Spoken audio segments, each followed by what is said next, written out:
What is up, people of YouTube? I'm the Motorcycle Mick, and today we are back again with another Thursday night live stream. I'm joined again by the Norseman. What up? And we're going to throw this over here real fast. So if you guys didn't know this week's video, I got some shirts from Teespring. Really awesome. I'm really excited to finally my logo on something. You're going to have to take a look at those. Like Yeah. People that haven't seen your video yet due to lack of internet service where they were at.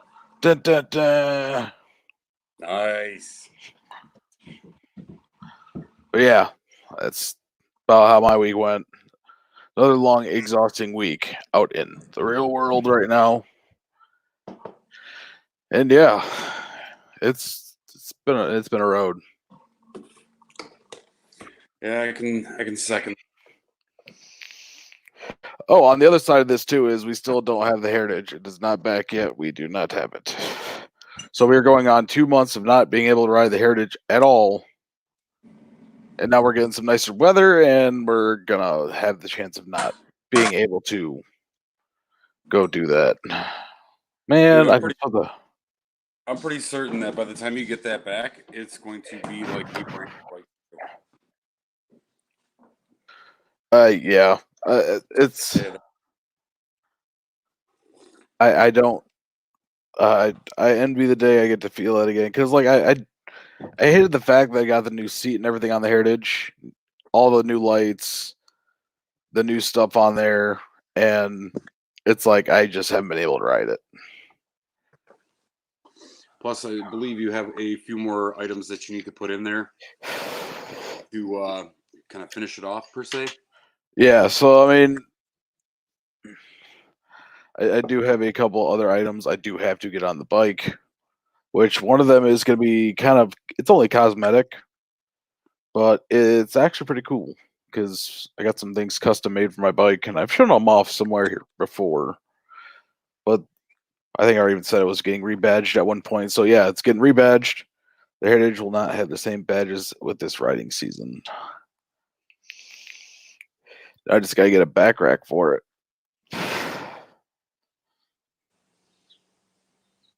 That would be cool. Wind Reaper. So Wind Reaper's from Michigan, but Wind Reaper says just chilling, waiting for Michigan weather to make up its mind. Let's be honest, Michigan weather never makes up its mind. If like we had snow in May, like that's unheard of, ever.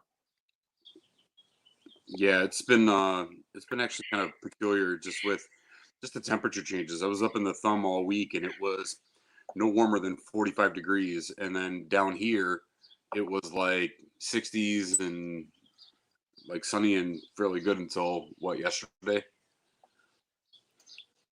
Is that what I got? Yeah, I mean, when you get snow in May, it's hard because like you get all those nice days of riding, and then all of a sudden it's like, oh, snow again.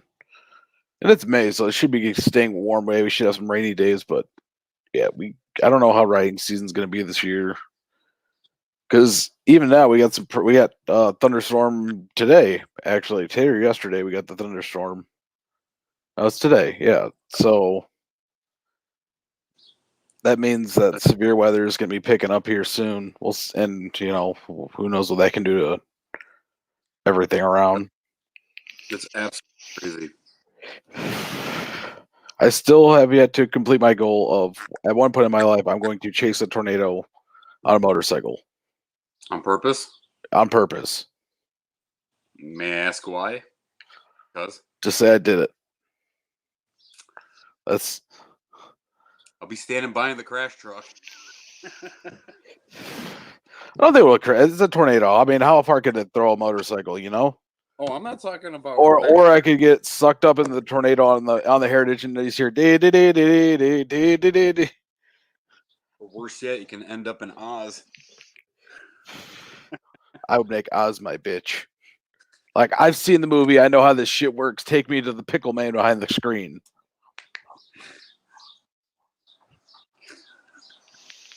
That's kind of funny. No, I've. Oh, also too, something with these shirts. So Like I said, if you were here earlier, I got the Motorcycle Mix T-shirts available on Teespring. The link's in my last video I put up to it. And so what I've decided is that with all the profit ends on my side that I get, I'm going to be putting it towards Project Clean Slate with Between Two Wheels.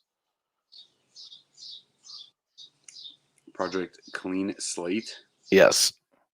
It's what they do is they buy a motorcycle, trick it out, make it nice, and then they give it to a veteran.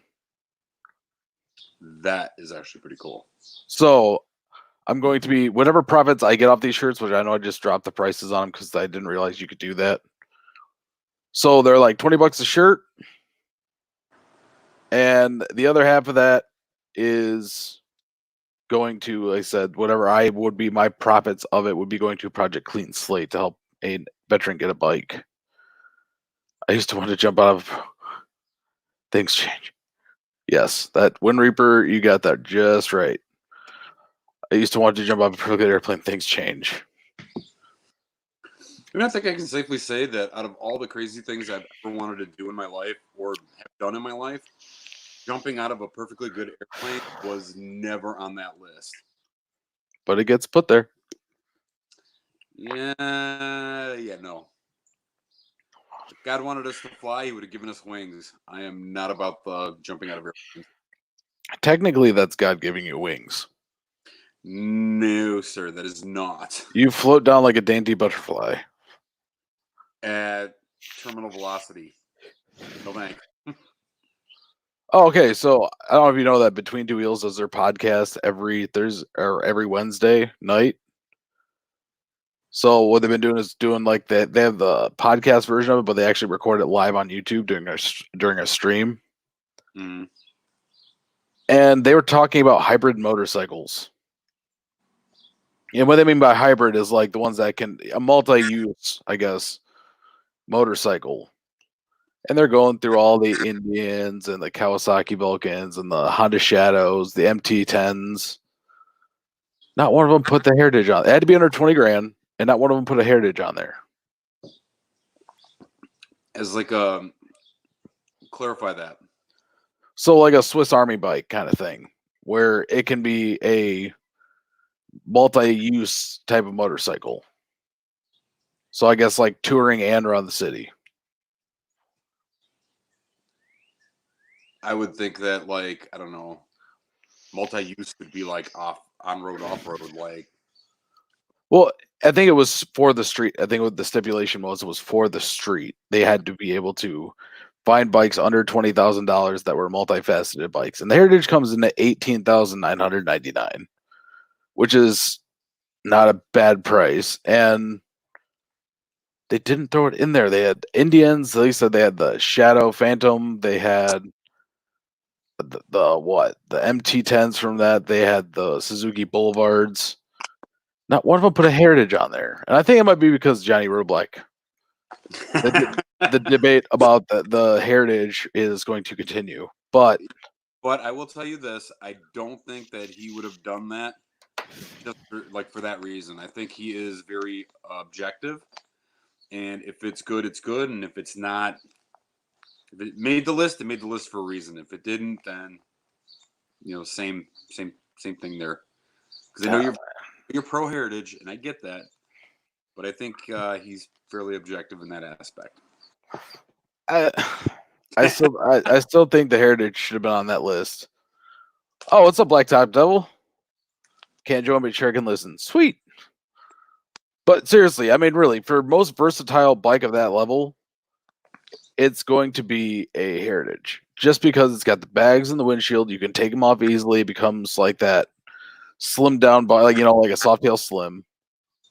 Then you can put everything back on, or you can leave the bags off and have a windshield. You can leave the windshield off and have your bag. Like, there's so many different versatile looks for that bike and styles for like a city riding versus riding around in the country. I'm thinking you could do that for the Road King as well. I think it would look funny without the bag.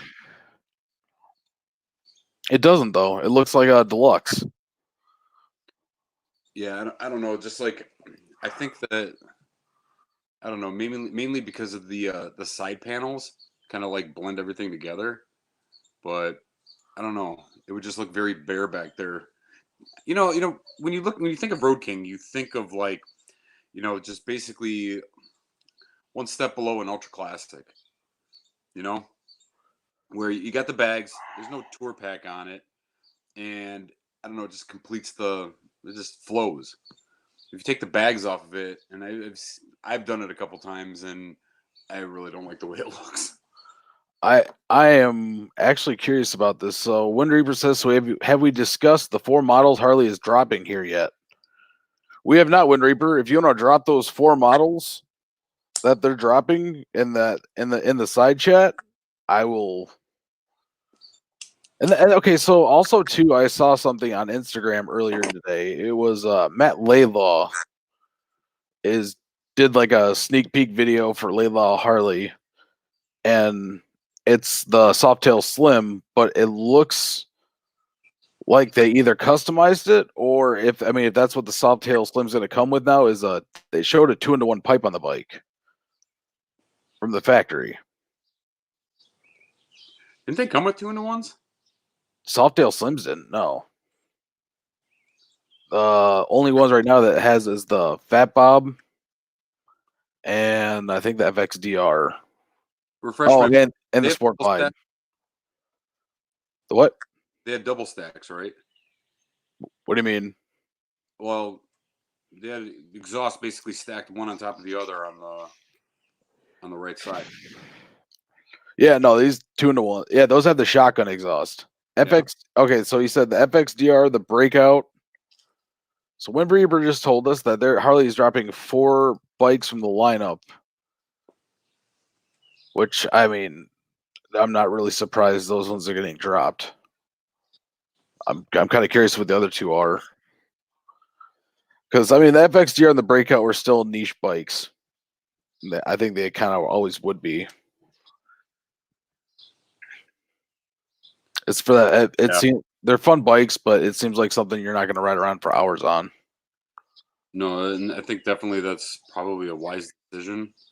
And there may be some, PR and breakout out there, but I don't know. You're looking at a much smaller market.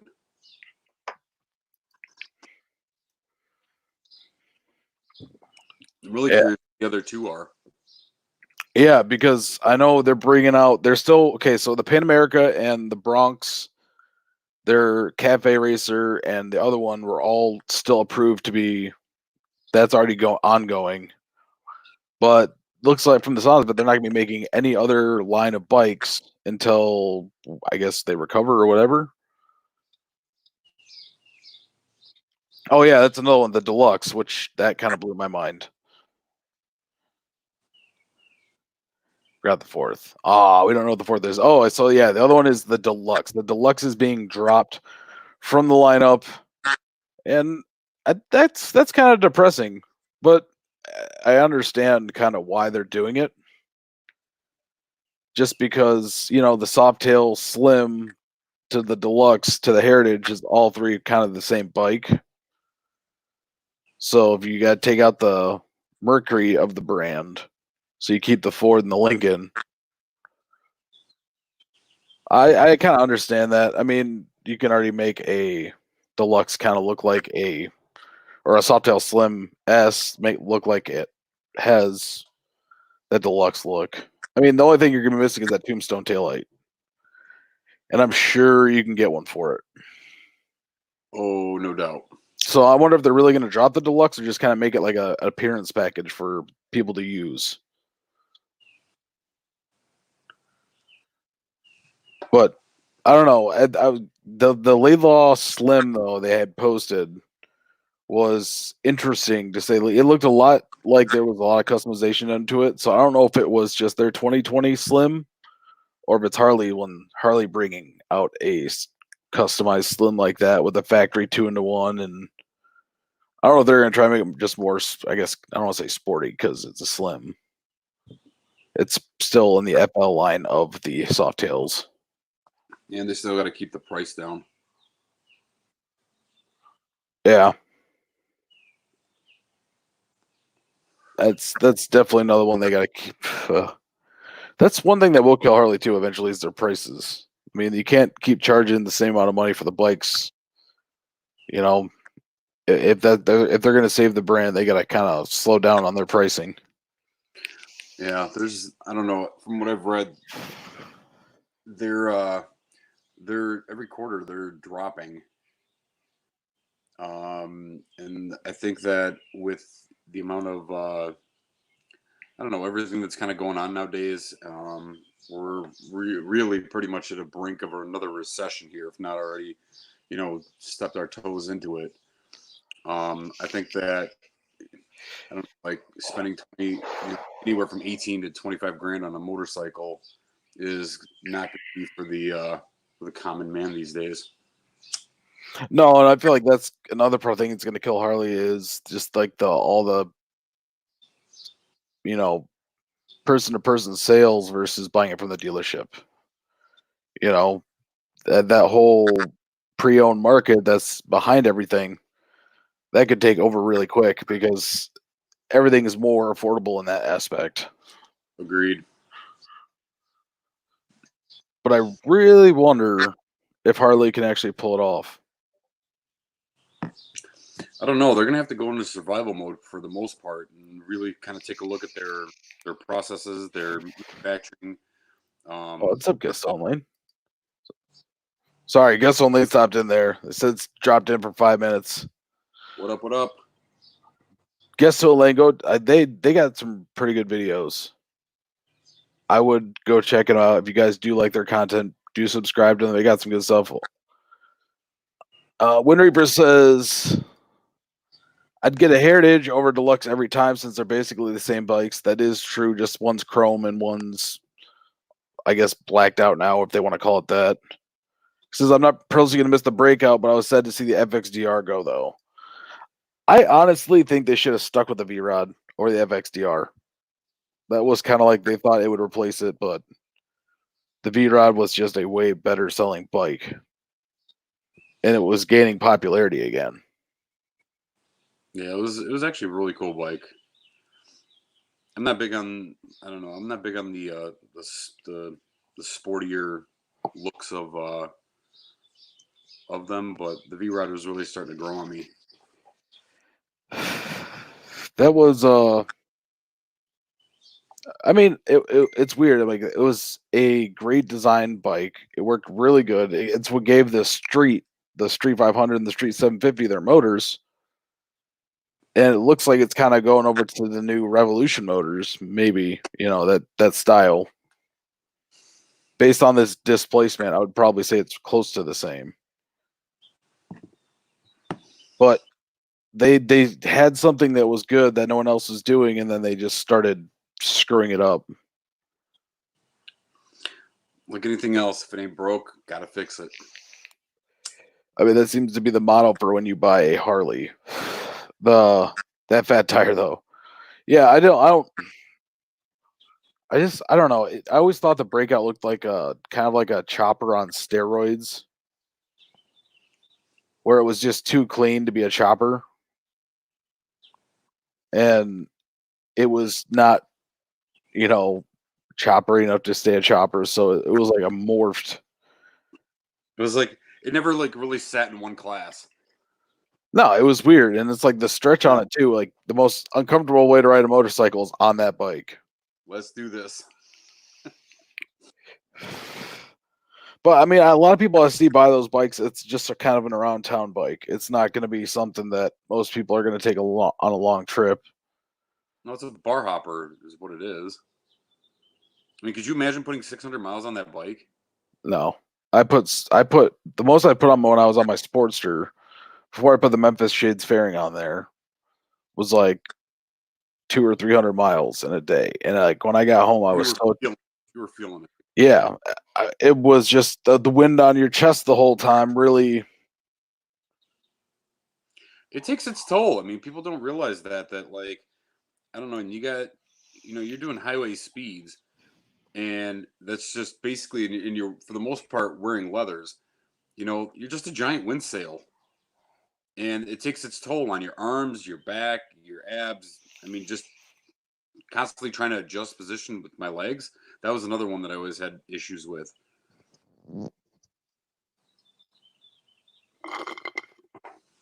Yeah, well, I guess we're going to see where the Sportster is going to go after this year too. Are they going to keep putting the 1200 in there, or are they going to put the new Revolution motor in it? You know, the Sportster's had many different motors, but Harley hasn't updated the motor in that frame for a while. And I mean, honestly, a water cooled Sportster would be the best around town bike you could probably get. Sportster had 4 motors, didn't it?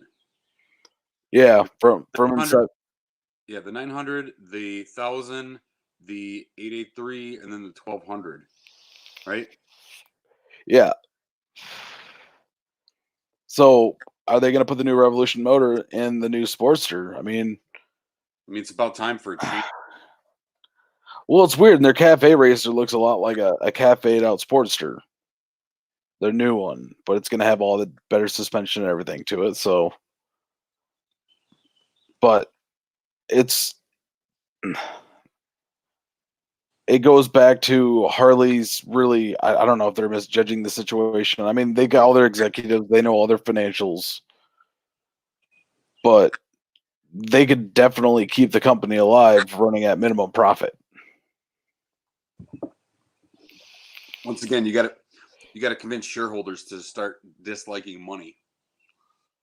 Yeah, but they're going to dislike money until they lose all of it. You know, and if this is the way for them to keep making their money, you know. You know that old saying, cut off your nose in spite of your face? Yep.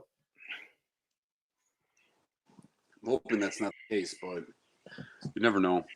It's just weird, man. Like Harley over the years, what they represent, what they stand for has changed so much. Most You know, definitely. no, I mean, like, think about it is back when Harley was first the inception of Harley, it was advertising to businessmen about having the quietest bike.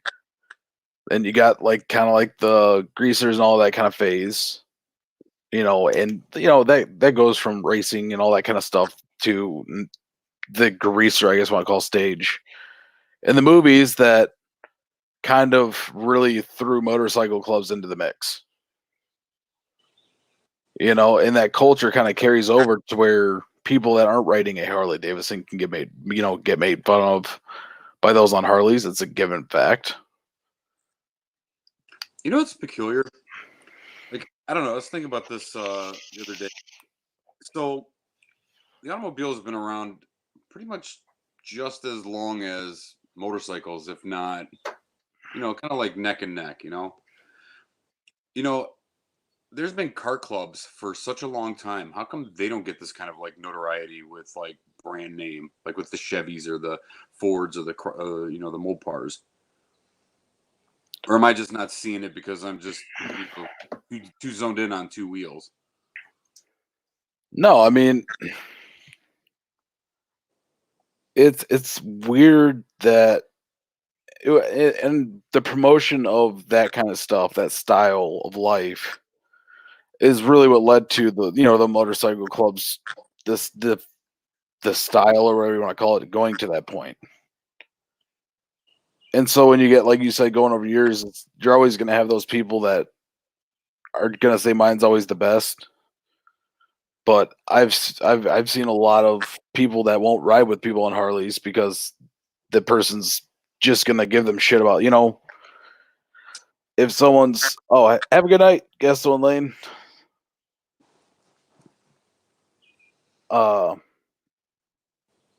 But like I still think what Harley's turned into now, with the way it's all about having all the Harley brand shit, having the leather and all, that style you think of when you think of Harley, is true. And if that wasn't the style where it was all leather and flannel, then what would happen? If it was just come ride with us no matter what.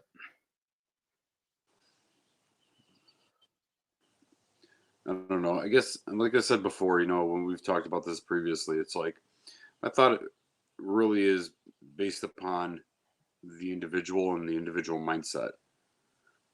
Because, like, I don't care what you ride. I really don't.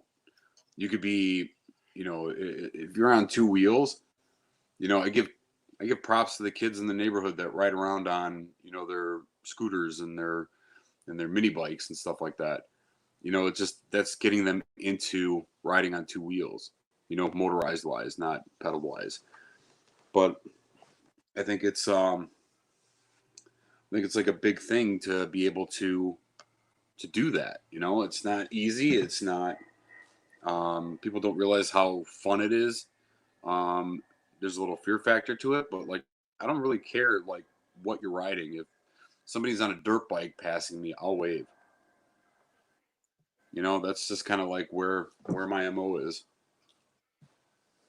Yeah, I'm all about encouraging any kind of riding that gets people along to ride two wheels. I mean, and don't think you do have to get a Harley for your first motorcycle.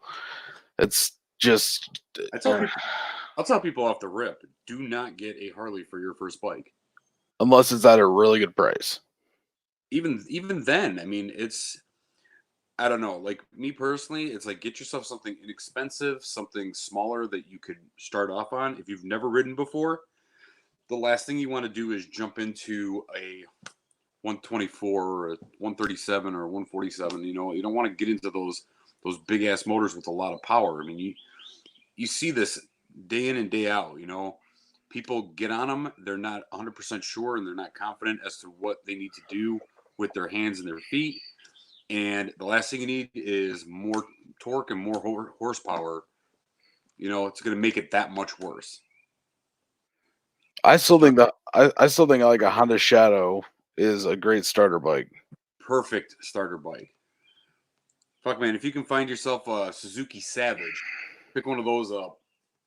650 single banger. Yeah. I mean, it's such a, I guess, fuckery of what goes on because I don't even know why it's, you get someone that takes the Harley course, all right? That's a perfect example, right? They've been riding street 500s. All of a sudden, they're like, hey, I want to get a 107 road glider, street glider, whatever, Softail. That's a big jump in power from, the fuck was that? It was a big jump in power from there to that because it's what, almost 3 times the displacement on the 107 and almost 4 times on the 114. Mm-hmm. Like they jump into that and they start. I feel like they lose interest in riding because let's say you get that brand new bike and you're more worried about damaging it or you're not comfortable on it. Like get a bike that you can beat up on. My thing is that you like, I don't know. I'm just remembering the days when I first started riding a motorcycle, and I was on a KZ 750, and that bike cost me like what, $200, and I brought it home in 2 boxes and a rolling chassis. Put that thing together as best I could. Was hitting junkyards to find parts for it, but when I got it running, it's like I was able to push the envelope. To get comfortable on a street bike. And when you're riding those bikes, it's like I'm not even gonna lie. I was literally riding this thing down the road. The exhaust fell off. I ran it over, and it sounded much better, so I kept it as is. It was a rat bike. Yankee Texas says, "Sup, beaches." What's up, Yankee Texas? He said he started on a CB 750. I mean, those are great. Like anything that gets you, like the one thing they tell you is you're going to dump the bike when you first start off riding. Well, it's just not everybody dumps the bike, as I was educated last week. Yeah. I give props, and I hope nobody ever lays their bike down. But telling you that it's happened to me twice, it's, I don't know, it's a hard pressed feeling, And they weren't either one of them weren't nothing major and wasn't that really big of a deal. But like the mere fact that like one was on with the first chopper that I ever built, and I was pissed because of the damage to the bike. Yeah. or I should say, you are gonna tip it over. Like just if you're trying to stop and you just tip over, get something that you can not worry about. It's Definitely get something in the beginning. Get something that you can pick up yourself. Sometimes yeah. nobody saw. Let's go. The problem is I've seen some new riders they'll get onto street glides and things like that and not know how to ride them, get into accidents because it's not a bike they know how to ride yet. And your friends, you get a new bike, you guys all want to play around and have fun, but if you don't know how to control that big bike, then you're going to get yourself into a lot of trouble because Yeah, you definitely I don't know. This is just my personal opinion. You definitely need to know your limitations. And I'm okay with pushing the envelope within reason with some calculated risk, but I know what my limitations are, and I know that I'm gonna stay within them because if I don't, the your gross memory of reacting when something happens isn't there for a bike that size if you're coming off of something way smaller. well, also reacting. So what they teach you in that course, if you do take it instead of like just getting a permit and riding, is when you do take that MSF course, what it is they're gonna take and be able to teach you how to react to situations. Well, you're reacting to a situation on a smaller bike, which is a lot easier to react with than something that you have to throw your body weight into. A street glide, you can, if you know how to ride it, you can control it and use it in the right way. But just be smart about it. Don't get yourself killed over a new motorcycle. We'll tell you this though. I remember I took my so I'm gonna admit to something. I rode unlicensed for longer than I should have. And being the fact that I felt like I was okay with riding a motorcycle and I was comfortable negotiating traffic and had a couple near misses where I was able to maneuver myself out of the way.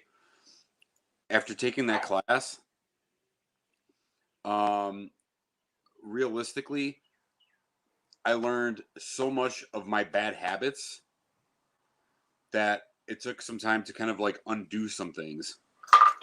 So Charber said I missed a deer because of that course. Yeah, it's.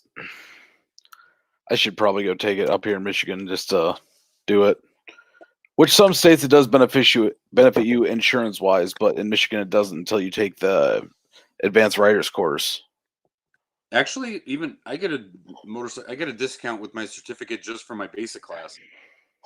Really? Yeah. Hmm. I'll do tricky and be like, hey, I'll film you guys for a video. I get to take the whole course while just filming.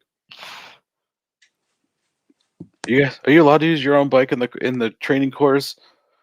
We use 550 or 500s or 550s here. You know what they use at the community colleges? Uh, is it One like 150, or I think it's 125s and 250s, I believe. I believe that they use a mix between intruders and something else. But these bikes are old as hell. I kind of want to do it now just to show up on my motorcycle with my license already. I'm gonna throw this out there. Don't and if you guys have been riding for quite some time, don't get cocky because let me tell you, I was just reading one of the comments here about dropping the bike and an instant, pretty much disqualification. There was a guy that walks into the class like they tell you on the first day, don't be late. If they take roll and you are not there, they will give your spot up because there are people that will literally show up just to see if somebody doesn't show, and they'll take that spot. That's how booked these courses are. And this guy basically walked in 5 minutes late, and they gave up his spot, and he basically offered somebody $500 to take their spot. And the guy that was like sitting like 2 seats next to me just looks over and goes, "I'll take that money. I don't need this course." And he took it, and the guy paid $500. And the second day, while we were all out on the road course, he's like telling everybody how he bought a brand new, I think it was like an R1 or an R6 or something like that, and he was taking delivery of it, and blah blah blah blah blah. And literally on this tiny ass bike, there's one where you drive straight, and you have the option. You can swerve right, you can swerve left. Don't hit the cone. What does he do? He can't decide. You see him like swerve right, then decides left, and then back right. And at that point, he hit the cone. Front wheel went out from underneath him. He dumped the bike, and that was it. Derp. So yeah, don't get cocky when you go into those things. No, and that's what it is. Just take it at, even if you've been riding, like take it at face value. Yeah, I mean, here's the thing. No matter how good you are at what you do, when you're learning from other people, there's always a takeaway. There's always something that you can absorb from that to either improve your tactics or your responses. But there's always something to learn. The people that walk into those with the mindset of, I've been riding for 20 years, I'm just doing this as a technicality, I guarantee you they've developed a lot of bad habits over the years. Guaranteed. Me being one of them. Chopper said, better than mine. He said, drop the Rebel on the figure 8 technical part of the course. That's not in basic anymore. With the figure 8s? Yeah. Well, it was when I took it. It's part of the advanced riding course now. I think, I don't know, my personal opinion, you should be able to do a basic figure 8 in a basic course. There's I don't think nothing overly advanced about that maneuver unless you're doing it at a higher speed and you got to counter steer. No, it's the 2 parking spot one. That's the advanced rider course, doing a figure 8 within the 2 parking spots. Oh yeah, that would be.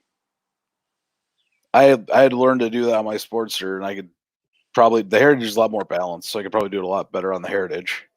It's absolutely amazing, like being able to throw like a bagger around. Like, I don't know, I'm sure everybody has seen these videos of state police. They'll do like this narrow obstacle course where they're basically like, I don't know, they're counter steering, they're shifting their balance, they're doing all this, and they're doing it in a radius that you don't think that bike can make. And I'm awfully impressed with that. Yeah, it's having the ability to ride like that. But also, they know the way. I mean, they say it's a lot harder to do it on Softails and Sportsters than it is on a bagger. Yeah, they said the bagger is easier to do it on. That's why they always use the same police bikes. I'm gonna tell you this. Maybe it's just a fear of like dumping my own bike, but maybe if I was on somebody else's bike that it didn't matter, then I think I would be a little bit more prone to learn and get better at that. Yeah, because I mean, that's in my mind insane. You see the stuff they do, go in a circle for 5 circles with that bike kissing the ground, that fairing. I mean, like everything. I mean, you're basically scraping you're scraping the bag almost damn near every time you make a tight turn like that. But and you're pushing the limitations of that bike. But it's still amazing the amount of limitation that bike doesn't have. Oh, Winterberg says, I was watching some of those training videos today. Those guys were dumping their electric glides left and right. It is. Oh, hey, Garrett Raven. Hey, Mick, popping by and just say hello. Recording a podcast in a few minutes. Are you now? Right on. Oh, yeah. I was talking to the other guys, people of the 5 Dirty Bikers podcast. So if you guys don't know, the Geared Raven, D-Cycle, Kid Moto, Wet Banana Moto, and Tony Cox nailed it. they all have a podcast. Go check it out if you guys like the content. Just be sure to tune in every week. I know they got some good stuff coming up that you aren't going to want to miss. Five Dirty Bikers Podcast. Five Dirty Bikers Podcast. Five Dirty Bikers Podcast. I said it 3 times. That means it's in your head now. Oh, yeah, Tony Cox. He's here. Get ready. Yes, sir. We have Matt Laidlaw on tonight. So they got Matt Laidlaw going to be on the podcast. And, I mean, they always have a good conversation. It's funny. There's words of the days, words you might not know. Go check it out. They make great motorcycle related and other funny stuff content. I was listening to their stuff today about bikes. Then there was the double header. So they recently did like what they call a double header. So they had 2 of them. And then there was a whole White Castle commercial in the middle of it. Like literally, I can't remember which one of them actually created a song. But oh yeah, and that's the other thing they were talking about today was Road Rash joined in. Give me 1 second, Road Rash. What was I gonna say? Yeah, so they were talking about aftermarket parts. And what's up, Road Rash? What's going on? What's up? What's up? No, not much. Yeah, so 8% is bullshit. So they made this whole commercial meeting, but they were talking about aftermarket parts in their bikes, and they kept saying custom dynamics, which I have a story time for that one. Sure, a few people do. But Rogue Rider all the way. Yep. One of the guys runs the Rogue Riders on his bike, and I did some research on custom dynamics and started doing some snooping. I was really curious about it because I use my Rogue Rider parts. I had custom dynamics. So I don't remember if you remember a brand called what was it? Trying to figure out. I can't remember the name of.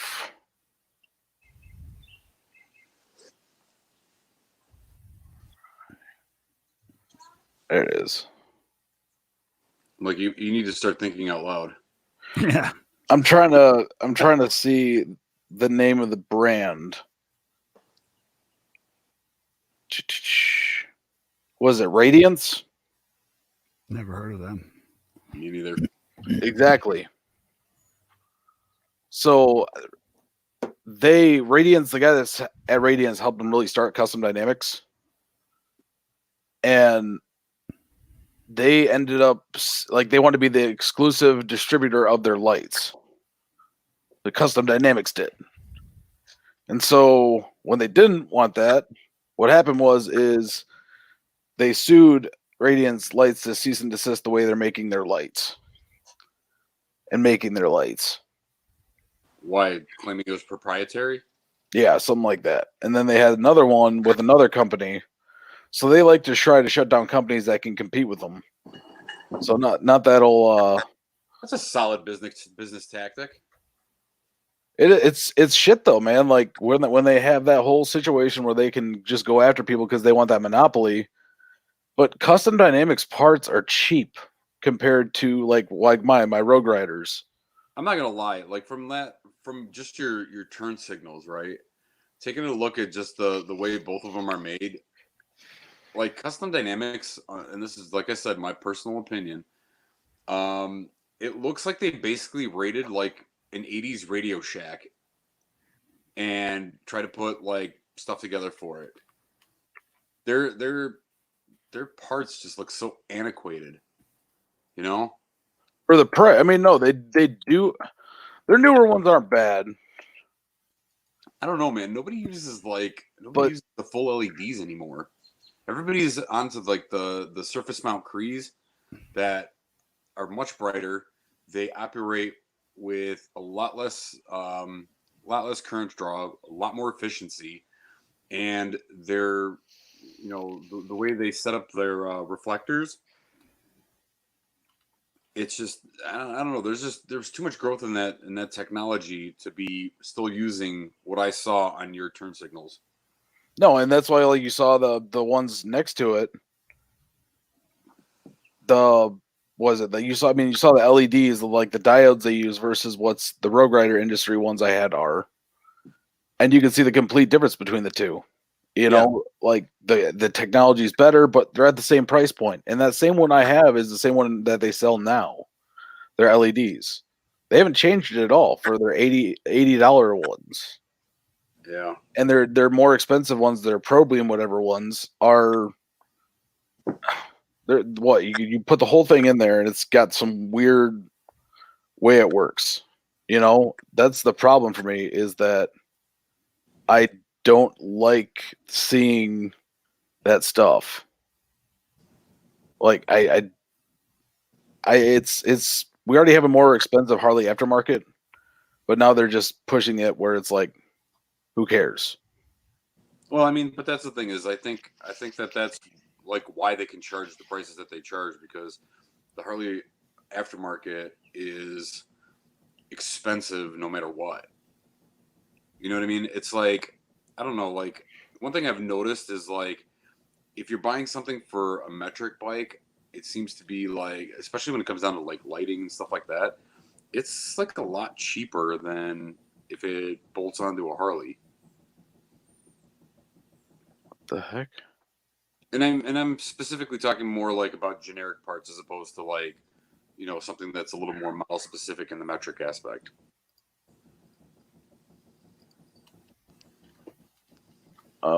What the hell? What's wrong? This is video playback interrupted. Uh-oh. I'm not gonna lie, I don't know what that means. I refreshed All right. it. It's fine. I just refreshed my YouTube and it came back. It did? Yeah. But I'm still waiting to see the chat and stuff. It says that's loading. Mine says video unavailable. Are you talking about on YouTube. On YouTube? Yeah. Video playback I'm watching interrupted. it. Please try again. I'm watching the live. I'm watching the live on my phone, and we're good. Okay, now we're back in business. Looks to be. Probably just a YouTube thing. Oh wait, now I'm refreshing. Oh, I'm gonna try and restart this. All right, I'll be back in a minute.